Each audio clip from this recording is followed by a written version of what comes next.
कही के राजा जी बोलावे ले।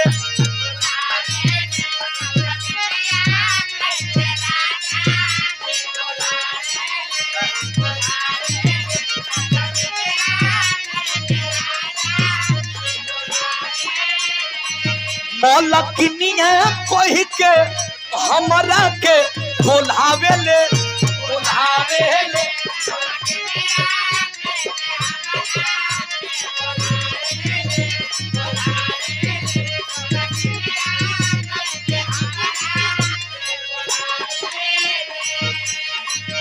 उनका छुअते ही मौसम जागेला।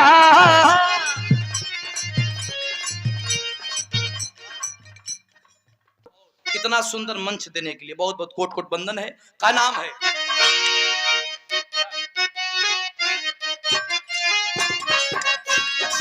लक्ष्मीनिया कही के राजा जी बोलावे ले।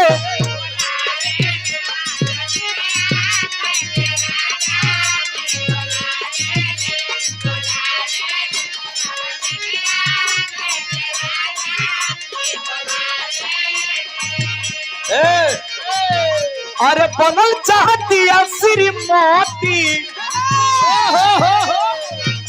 अरे बनल चाहती श्रीमती, पगली देखावे अगरबत्ती, पगली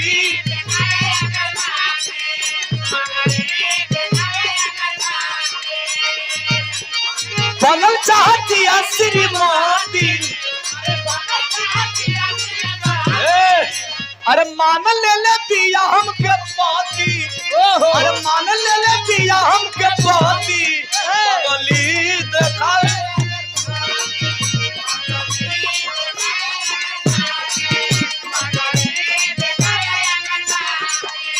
मंगरी देखावे अगरबत्ती, मंगरी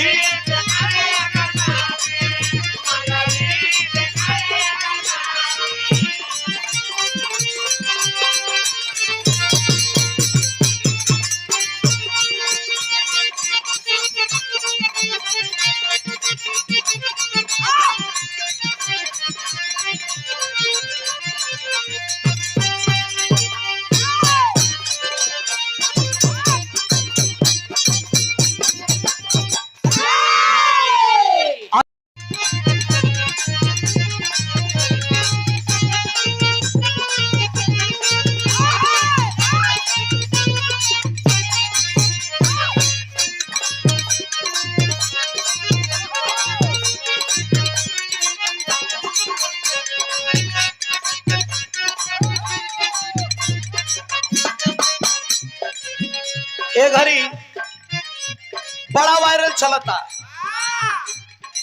आ वायरल ले बदे कहब कि जहाँ रवीना सुधीर के बिरहा बा तहाँ को छटक मटक धनिया पाउडर नमक मिर्चा होबे करी।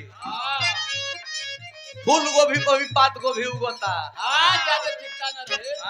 ज्यादा तिक्ता न रहे राजा, नहीं तिक्ता ना रहे। कोनो लड़की नैहरे से ससुरा गईल, आ जब ससुरा गईल तो केहू केहू के ससुरा का पानी सूट करेला, आ केहू केहू के दबेर देला। लेकिन ई लड़की के सूट कैलस। जब सूट कैलस जब घरवा आई तो दो चार गो सखी सहेली जुटली। जब जुटली तो कली कार्य बहिनी बड़ा चिकनाई जातरी। का बात बा? कल से हिंग चिकना तनी हमार मर्द हमके बड़ी नु मानेला, इतना मानेला कि रमासरे भैया पलंग पलिया के भोजन करावेला। दो चार को बिगड़ गेली सर कल सही कर पलंग पलिया के भोजन करावला तो हमनी के हमार जोहर देला।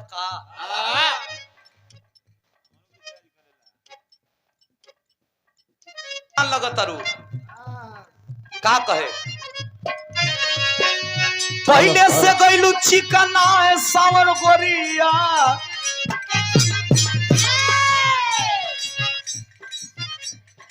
लड़किया कहे हम चिकनाइल बनी तो का हो गई? पहले से गइलू चिकनाए समर गोरिया सूरतिया सुघर लागे पहले से गइलू चिकनाए समर गोरिया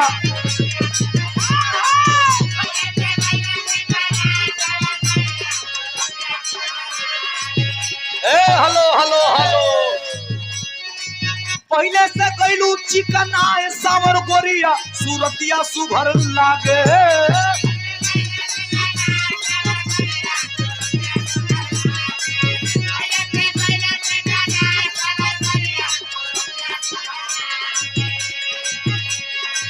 कैलू का ससुरा में उपाय सावर गोरिया लगेलू सबसे आगे कैलू का ससुरा में उपाय सावर गोरिया लगेलू सबसे आगे